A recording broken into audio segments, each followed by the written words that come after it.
Hello, hello, hello, everyone. This is Lady K and the co-host, Apostle Katie Owens, and this is What's the Tea? And we want to thank everyone for tuning in today. We shouts out to our radio station, www.gsslradio.com, all gospel all the time. We appreciate their services, them allowing us to come on the radio station live, 5:30 p.m. Central Time, to just let everyone know exactly what's not being shared behind the four walls of the church. We are just letting it be real and telling it like it is, which is the truth, the whole truth, and nothing but the truth. Um, Today we're picking up from our series we've been writing for the last couple of weeks, love, pain, and sex. And I think we were focusing more about the recognizing, restoring injured and ill people, and that's talking about self first and then others. The, centered around relationships. I know we kind of float a little bit off talking about it in general, but we basically want you to just keep in mind that this is based off relationships, but we do let single people know as well what's going on. Apostle, good evening. Good evening. Good evening. And so we want to move forward and don't want to waste some time, because every time we start talking, we end up not getting everything in like we want to for the segment. So without further ado, let's go ahead and pray and jump right in it. Father God, we thank you now. We praise you and we give you glory for all that you've done. Lord, we thank you for every ear, every eye gate that's watching and hearing us on this podcast, this live. And we thank you for everyone who applies what we are teaching and what we talk about on these segments. God, we ask you to continue to bless us, continue to cover us as they travel and as they sit and absorb what's being said. In the mighty name of Jesus, we do pray. Amen. Apostle, we talked about last week about this thing dealing with I think you call it the negative approach of love. Well, not just love, but the negative approach of how to handle people, how to respond to people. And we were talking about recognizing injured people and restoring those who are ill, those who have been hurt, those who have, and self-hurt is one of the main things we focused on last time. But my thing was the RIP, and I stopped there on last week. And RIP, we usually use that when we're talking about deceased, like rest in peace, rest in love. But when I was looking at RIP, when it came down to relationships, it was restoring or recognizing our injured or ill people. How do you address that in a relationship? And I want to really talk to my people who are involved, who are, engaged, married, in a relationship. When you're dealing with the opposite sex, when you're dealing with your spouse, how do you recognize? And I mean, how do you address? Not recognize, but you already recognized it. Sometimes you don't. But how do you address those who are ill, those who are injured? Because sometimes they come in with faces made all up. And when I mean not made up, I mean not with makeup, but they have a mask on. They come into a relationship and they're injured. They're ill in their spirit, they're ill in their mental, they're ill in their emotions. How do you address that when you're ill yourself?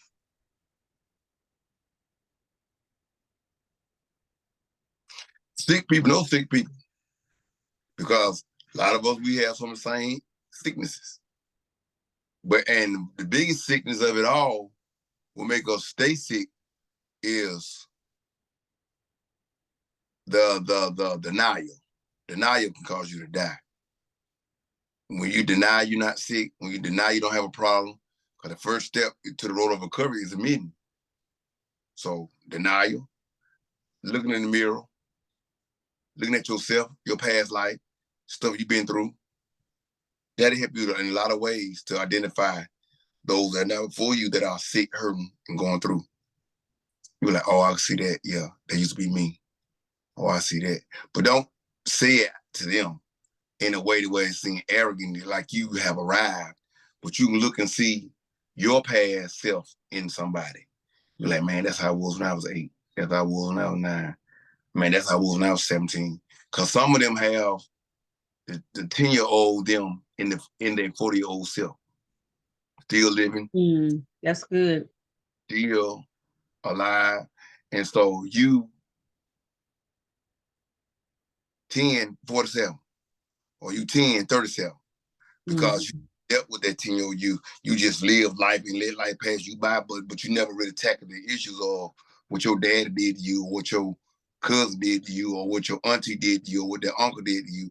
Now you carry that from relationship. And if you all add it up and come to a sum or to a total, it all gears back to what happened to you at 10. So a lot of us, we can look at them like, man, they got the same kind of hurt. They might not be the same exact issue, but you have the same kind of, you can have different issues, but the same type of hurt. And so a lot of us, we can look, oh, they've been hurt just as much as I have. They've got the same type of hurt. Might be a different issue or a different matter or a different cause, but they got the same type of hurt I got. And I can recognize their hurt. And so I got to know how to be sensitive. Just like with my own marriage. I can look at my wife, and especially me being a man of God, I can see some things in her. I got to be very sensitive and walk on, I'm going to say eggshell, but tread softly, Rastafari, as we call it. Tread softly, because I know that it's some touchy areas that I got to be sensitive about and not go and say certain stuff or do certain things that are push her in a place or make her go back to, I'm just going to throw a number out there, the 5-year-old her or the 10-year-old her or the 12-year-old her. So I have to be sensitive to that because I know my 12-year-old me or my 8-year-old me.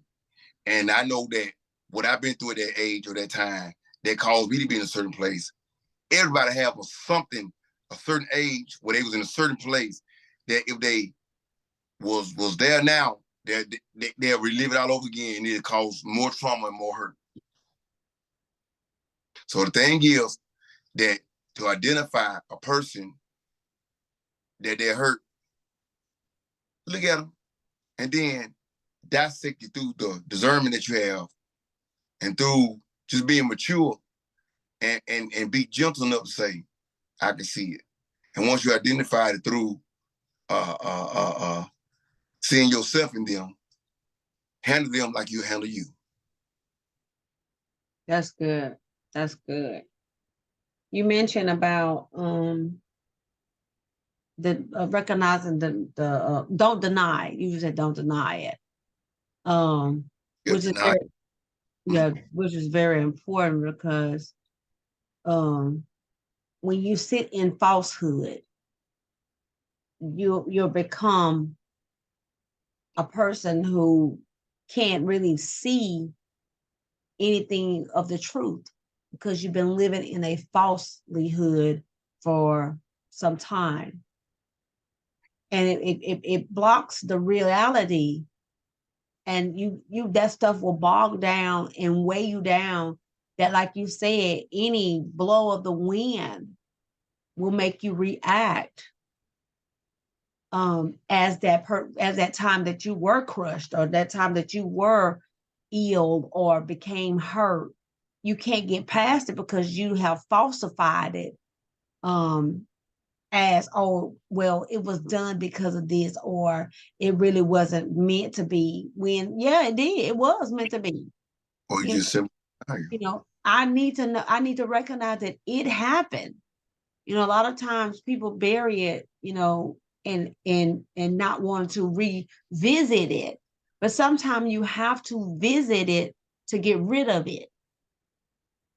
Sometimes you have to go to that very spot where it hurt the most to clean that area out. I'm going medical now. When you get a splinter in your finger, you don't overlook the splinter in your finger.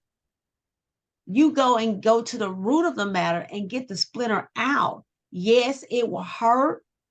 Yes, it may cause some bleeding. It may even cause some swelling to happen in the area. But once you remove the splinter, once you remove what's causing the pain, it starts to heal from the inside out. I've never seen anyone I know of could pull a splinter out and didn't leave any residue behind. You have to almost open that thing up when you have a splinter deep. I'm not talking about those little grazing of splinters that you have on the under that first layer of skin. I'm talking about that splinter that's deep down rooted. And you can see me what I'm talking about in the emotional realm or the spiritual realm. You have some things that have cut you really deep in a relationship, in a marriage. You know, it's some things that have happened in your relationship right now that have cut you so deep that you don't sleep in the same room. You probably left the house. You don't speak anymore. Some things that y'all used to do, you don't do them anymore, only because of what he or she has done to you. And it cut you deep, really deep.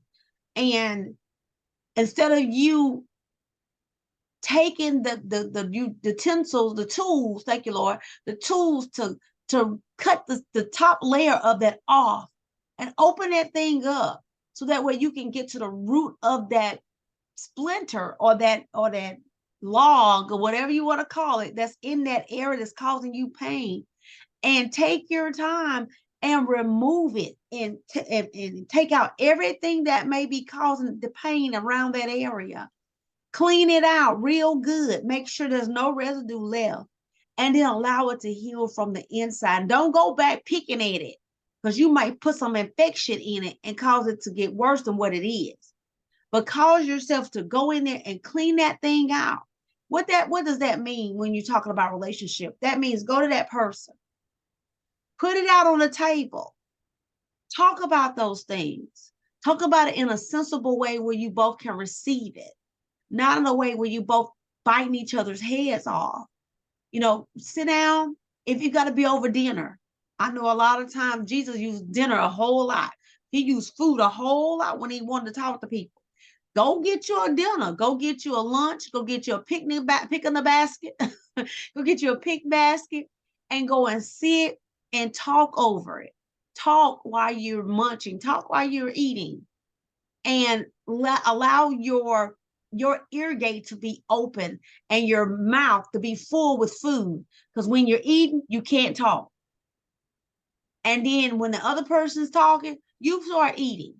That way your ear gate can be open so you can hear what that person is saying with your heart and not with your mouth. Because when you hear with your heart, you can actually hear where that person's hurting. You can hear where that person's coming from. And you can hear with the spirit of love and not a spirit of retaliation. God was never about retaliation. He was about love. And he approached people with love. And he had a word to help them heal. And if we're going to be examples of Christ, if we're going to be an example of God's love and unconditional love, we have to be able to hear what is being said and have an ear of God to hear what the heart is saying. Out of the mouth, it comes from the heart. Out of the mouth, it comes from the heart. So if you're really listening to that person of what they're saying and not what they're saying, hear what they're saying, comprehend what they're saying, because that person is hurt, that person is ill, that person is injured. And then you recognize that they're injured. You recognize that they're hurt, they're ill. And then you start restoring. What are you restoring? You're restoring the love. You're restoring a healing process in that place where they're hurting. And then they can heal from the inside. And it can come out and make the beautiful, most beautiful layer of skin that does not have any infiltration up under it that's festering. Because that, you know, anytime you bump that finger and it still have infection under it, it's gonna hurt. It's gonna cause pain. So, but if you heal it from the inside and let it heal all the way to the outer core, you can bump that finger and you won't feel it. You might see a scar still there, but that pain will not be there. And you don't have to rehearse that scar. You can go ahead and move forward. That's where RIP comes in at. You recognize and you restore ill and injured people. And then you start to love them. You start to cater to them. You start to embrace them in the spirit of God.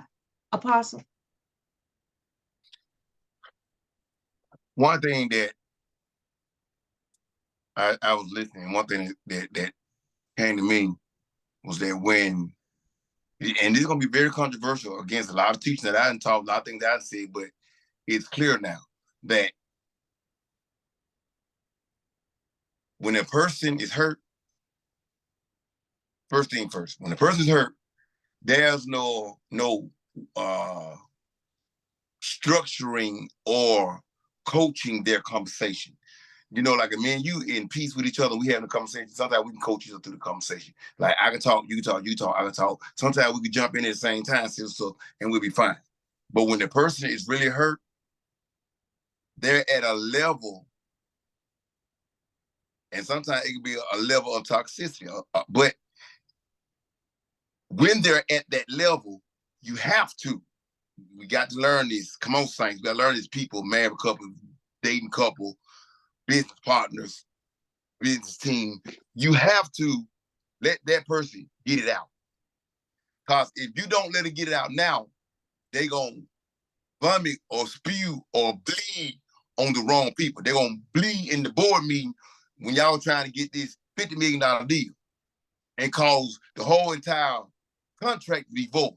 You're right about it. When all you in the back, and when they slam the door, if they go off and have a cuss fit, you're supposed to be mature enough because you're at the level where they are. You're on the board with them. You're on the same team with them. They trust you to put you on their board.